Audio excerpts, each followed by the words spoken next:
राजस्थान के deputy CM Premchand Bairwa के बेटे का गाड़ी चलाते हुए एक वीडियो इन दिनों सोशल मीडिया पर खूब वायरल हो रहा है, जिसे लेकर बैरवा और प्रदेश बीजेपी लगातार घिरती हुई नजर आ रही है। हालांकि इस मामले पर उप मुख्यमंत्री ने अपना स्टैंड भी क्लियर कर दिया है, लेकिन अब खबर है कि आलाकमान प्रेमचंद बैरवा से इस मामले पर इस्तीफा भी ले सकता है। दरअसल सूत्रों से मिली जानकारी के अनुसार आलाकमान ने प्रेमचंद बैरवा को दिल्ली तलब किया है, जिसके बाद चर्चा है कि आलाकमान बैरवा से इस्तीफा भी ले सकता है। इसके पीछे वजह क्या है, जरा पहले वो समझिए। वीडियो जयपुर के आमेर इलाके में शूट किया गया है, जिसके बाद बैरवा के बेटे को मिलने वाली एस्कॉर्ट और यातायात नियमों की अवहेलना को लेकर कई सवाल उठाए गए। जब सवाल उठे तो बैरवा ने तब भी इस बात का खंडन नहीं किया, बल्कि उन्होंने कहा कि पीएम मोदी की वजह से मैं उप मुख्यमंत्री बना हूं और इसी वजह से मेरे बेटे को कुछ साथियों ने अपने साथ बैठने का मौका दिया, जिसमें कुछ भी गलत नहीं है। मगर इसके बाद खबर आई कि बैरवा को शीर्ष नेताओं की तरफ से इसका खंडन करने के लिए निर्देश दिए गए हैं, जिसके बाद उन्होंने कहा कि बेटे को समझा दिया है। लेकिन अब सूत्रों के हवाले से जानकारी मिली है कि आलाकमान ने प्रेमचंद बैरवा को दिल्ली तलब किया है और वहां उनसे इस्तीफा भी लिया जा सकता है। हालांकि इस खबर की पुष्टि TV9 राजस्थान नहीं करता। बताते चले कि इस मामले पर विपक्ष की तरफ से भी बीजेपी को घेरा गया था।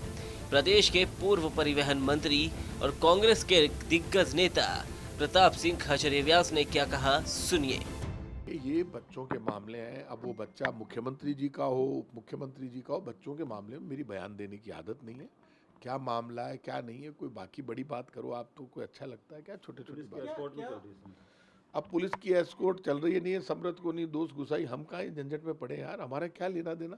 अब ये सरकार बदल गई, कोई उप मुख्यमंत्री है, कोई मुख्यमंत्री है, उसके आगे पीछे पुलिस चले नहीं चले, ये हमारा काम नहीं है, ये सरकार का काम है। सरकार ने यदि कहीं तय कर रखा कोई आगे चलेगा कोई पीछे चलेगा, तो ये पुलिस का सरकार का जो सरकार के प्रोटोकॉल में कुछ आता है तो हो रहा होगा। मैं इन चीज़ों को ज़्यादा महत्व नहीं देता, जनता से जुड़े हुए मुद्दों पर मैं बात करता हूँ। क्या रील बनाने के लिए ट्रैफिक नियम तोड़ना ठीक है? आपको लगता है कि क्योंकि ऐसे कई सारे हादसे भी हो चुके हैं?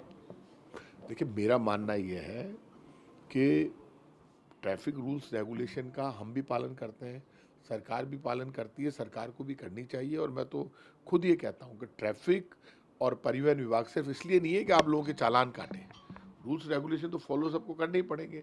चालान काटने के लिए सिर्फ डिपार्टमेंट नहीं, वैसे तो राजस्थान में इंस्पेक्टर आज काम कर रहा है, सब जानते हैं। और क्या, क्योंकि जो इस डिपार्टमेंट के मिनिस्टर होते हैं तो उनसे एक मैसेज जाता है पूरे प्रदेश के अंदर कि अगर वो नियम पालन करेंगे या उनके परिवार के लोग करेंगे तो नियम पालन तो सबको करना चाहिए, लेकिन मैं किसी के परिवार के खिलाफ मेरी बयान देने की आदत नहीं है। इसलिए प्रेमचंद जी बैरवा के बेटे ने यदि कहीं पे कोई नियम तोड़ा है नहीं तोड़ा, ये मेरी जानकारी में नहीं है। यदि होता तो मैं जरूर देता। कम से कम मैं बच्चों के खिलाफ कोई भी बयान देने से लिए बचता हूँ कि मुझे जानकारी में नहीं है बच्चों का क्या मामला। दिलचस्प बात तो ये है कि मुख्यमंत्री जी के पास प्रदेश का परिवहन का भी जिम्मा है और इसी साल जून के महीने में परिवहन विभाग ने नाबालिगों के वाहन चलाने की रोक के लिए एक नियम बनाया था, जिसमें था कि राजस्थान में 18 साल से कम उम्र के बच्चों को गाड़ी चलाने पर उनके अभिभावकों के खिलाफ सख्त कार्रवाई की जाएगी।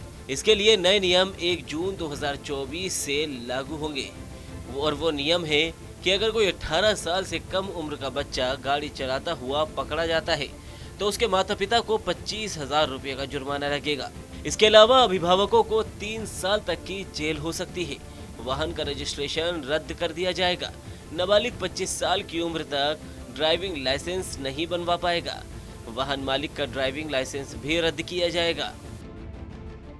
खैर, अब आलाकमान की तरफ से जो कदम उठाया जाएगा वो तो जल्द ही पता चल जाएगा। लेकिन आपके इस मामले पर क्या राय है? आप भी अपनी राय हमें कमेंट बॉक्स में जरूर बताएं। वीडियो को लाइक करें, शेयर करें और राजस्थान से जुड़ी हर खबर के लिए TV9 राजस्थान को सब्सक्राइब करें।